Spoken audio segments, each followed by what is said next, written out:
नमस्कार दोस्तों और स्वागत है आपका 100% इंग्लिश के यूट्यूब चैनल पर। दोस्तों आज की इस वीडियो में हम रामानुजन जी की एक और मशहूर पोयम को डिस्कस करेंगे जिसका नाम है अ रिवर। लेकिन इससे पहले कि हम इसकी लाइंस की गहराई में उतरें, हमेशा की तरह हम इसके कंटेक्स्ट को पहले समझते हैं ताकि हमको ये पोयम डीपर और आसानी से समझ में आए। इस पोयम का दिल बसता है साउथ इंडिया के एक बेहद पुराने और पवित्र शहर में जिसका नाम है मदुरई। दोस्तों मदुरई कोई आम शहर नहीं है, इसे एथेंस ऑफ द ईस्ट कहा जाता है क्योंकि ये तमिल कल्चर, लर्निंग और स्पिरिचुअलिटी का सबसे बड़ा सेंटर रहा है। ये शहर दो चीजों के लिए सबसे ज्यादा फेमस है, अपने भव्य टेम्पल्स और अपने महान पोएट्स के लिए। मदुरई के इतिहास में एक बहुत ही बड़ी परंपरा है जिसे संगम लिटरेचर कहते हैं। हजारों सालों से पोएट्स यहाँ जमा होते थे और तमिल लैंग्वेज में बेहतरीन शायरी लिखते थे। इन पोएट्स का एक पसंदीदा सब्जेक्ट थी यहाँ की बहने वाली नदी वाईगाई। क्लासिकल पोएट्री में इस नदी को हमेशा एक गॉडेस की तरह दिखाया गया है जो फर्टिलिटी, प्रॉस्पेरिटी और खुशहाली लाती है। लेकिन ये पोयम इसी रोमांटिसाइज्ड इमेज को चैलेंज करती है। इसका कंटेक्स्ट एक्चुअली क्रिटिक है। रामानुजन दिखाते हैं कि कैसे मदुरई के पुराने और नए पोएट्स दोनों सिर्फ साल में एक बार आने वाली फ्लड्स के बारे में गाते हैं। उन्हें सिर्फ नदी का वो रूप दिखता है जो ताकतवर और सुंदर है, लेकिन असली रियलिटी कुछ और ही है। इस पोयम का कंटेक्स्ट हमें दिखाता है कि समर के वक्त वही पवित्र नदी एक सूखी लकीर बन जाती है जहां सिर्फ कचरा और मिट्टी दिखाई देती है। अब जब फ्लड्स आती है तो वो सिर्फ पोएटिक नहीं होती, बल्कि वो अपने साथ तबाही और मौत और दुख भी लेकर आती है। कंटेक्स्ट ये है कि कैसे हमारा ट्रेडिशनल आर्ट और हमारे पोएट्स इसी इंसानी दुख यानी ह्यूमन सफरिंग को इग्नोर कर देते हैं और सिर्फ पुरानी किताबों की बातों को रिपीट कर रहे होते हैं। तो बेसिकली ये पोयम एक मिरर है जो दिखाता है कि मदुरई जैसे महान कल्चरल सेंटर में भी कैसे लोग रियलिटी से कट ऑफ हो चुके हैं। ये पोएटिक इंडिफरेंस का एक परफेक्ट एग्जाम्पल है, जहां नदी को सैक्रेड तो माना गया है पर उसकी तबाही में मरने वाले लोगों का कोई नाम तक नहीं जानता और नाम तक नहीं लेता अपने डिस्कशंस के अंदर। चलिए दोस्तों, जब हमने इस पोयम के छोटे से कंटेक्स्ट को समझ लिया है, अब इस पोयम की लाइन बाय लाइन एक्सप्लेनेशन को शुरू करते हैं। In Madurai, city of temples and poets who sang of cities and temples।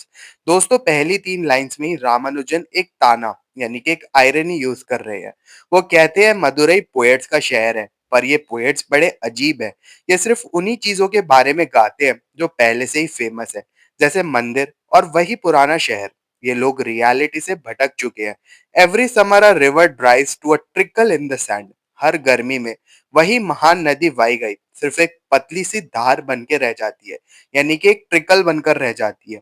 Bearing the sand ribs, straw and women's hair clogging the water gates at the rusty bars. अब देखिए रामानुजन की imagery कितनी ज्यादा powerful है। वो कहते हैं जब पानी सूख जाता है तो नदी की रेत यानी कि रिब्स यानी पसलियों की तरह वो दिखती है, उसकी रेत जैसे कोई भूखा शरीर हो। वहां कचरा दिखता है, स्ट्रॉ दिखती है, और शॉकिंग बात यह है कि वुमेन्स हेयर यानी औरतों के बाल वहां फंसे हुए हैं। ये हेयर शायद उन औरतों के हैं जो वहां नहाती हैं या फिर शायद जो नदी में डूब गई थी। ये सब कुछ वहां पुराने लोहे के दरवाजों यानी वाटर गेट्स में फंसा हुआ है जो अब जंग खा चुके हैं यानी कि रस्टी है। Under the bridges with patches of repair all over them. ये लाइन दिखाती है कि शहर का इंफ्रास्ट्रक्चर कितना बुरा है। ब्रिजेस पर सिर्फ पैचेस यानी थिगरी लगी हुई है। ये शहर की गरीबी और नेग्लेक्ट को दर्शाता है। The wet stones glistening like sleepy crocodiles, the dry ones shaven water buffaloes lounging in the sun. यहाँ रामानुजन तो बेहतरीन सिमिलीज का यूज करते हैं। जो पत्थर गीले हैं वो सोए हुए मगरमच्छ यानी क्रोकोडाइल्स जैसे लग रहे हैं, और जो सूखे हैं वो उन भैंसों यानी वाटर बफेलोज की तरह लग रहे हैं जिनके बाल काट दिए गए हो और वो धूप सेक रही हूँ। The poets only सैंग of the floods. ये लाइन सबसे इंपॉर्टेंट है।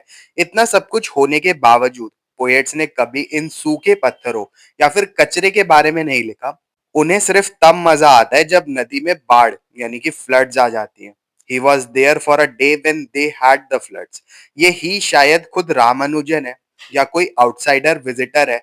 वो कहता है कि वो मदुरई में सिर्फ एक दिन के लिए था जब बाढ़ आई थी।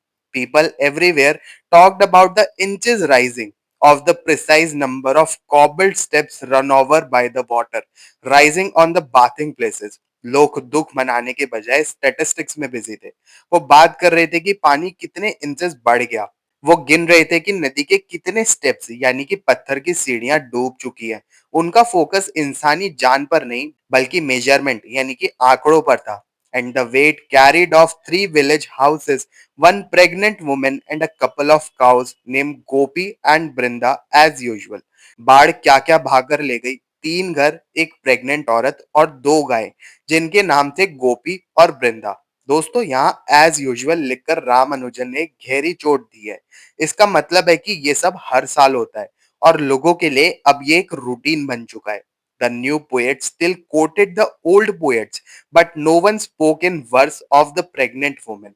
नए पोएट्स भी वही कर रहे हैं जो पुराने कर रहे थे, बस पुरानी लाइंस को कोट करना। पर किसी ने भी उस डूबती हुई प्रेग्नेंट औरत के दुख को अपनी शायरी, अपने वर्ड्स का हिस्सा नहीं बनाया।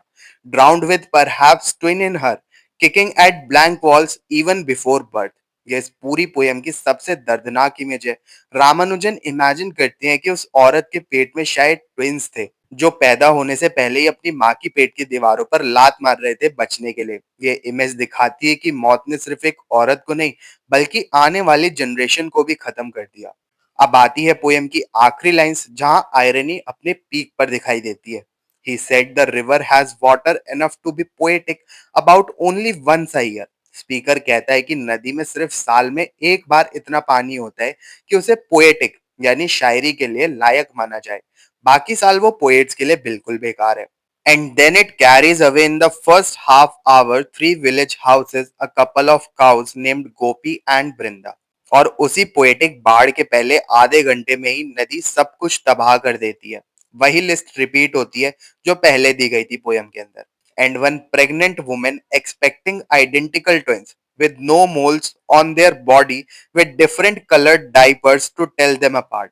यहाँ रामानुजन ने अजीब से डिटेल्स दी हैं। वो कहते हैं कि वो ट्विंस बिल्कुल एक जैसे थे यानी आइडेंटिकल थे। उनके शरीर पर कोई निशान या मोल्स नहीं थे और उनकी माँ ने उनके लिए अलग रंग के डायपर्स सोचे थे ताकि वो पहचान कर सके कि कौन सा बच्चा कौन है।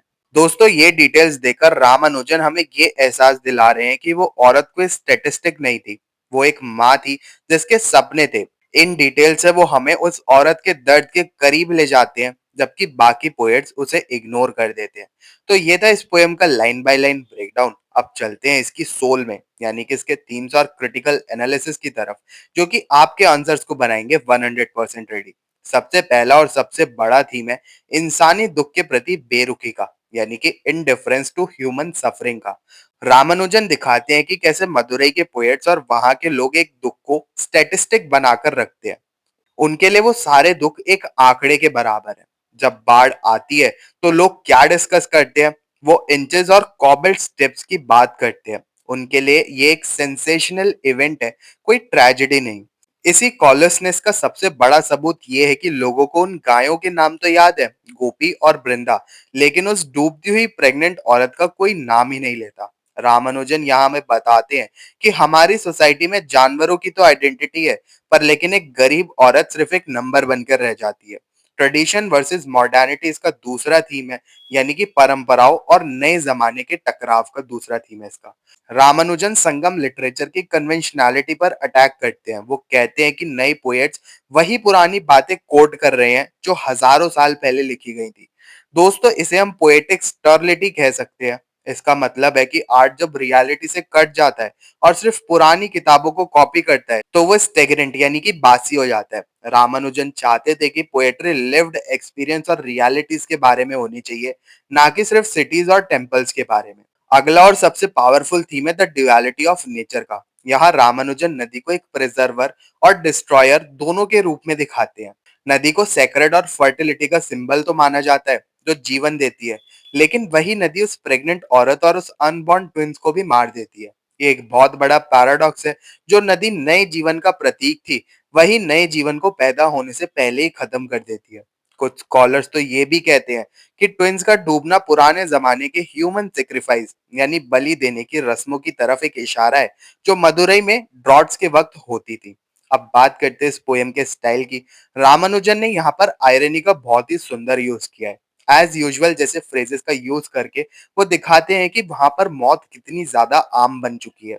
उनकी इमेजरी फ्रेश और ओरिजिनल है, जैसे सैंड ड्रिफ्ट। ये वर्ड सुनते ही हमें एक सूखा भूखा शरीर याद आता है। क्रोकोडाइल्स एंड बफेलोज, पत्थरों को जानवरों से कंपेयर करना एक विविड और इकोलॉजिकल पिक्चर क्रिएट करता है। ब्लैंक वॉल्स, ये ट्विन्स के दर्द और उनकी फर्टिलिटी को दिखाता है। पोयम की लैंग्वेज बहुत ही सिंपल और डायरेक्ट है और इसमें कोई स्ट्रिक्ट राइम स्कीम नहीं है। रामानुजन ने फ्री वर्ड्स यूज किया है ताकि पोयम नदी की तरह नेचुरल फ्लो में रहे।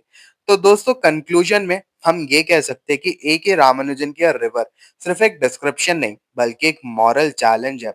वो हमें मजबूर करते हैं ये सोचने पर कि who stories are told and whose are left unheard, यानी किन की कहानियां सुनाई जाती है और किन को भुला दिया जाता है।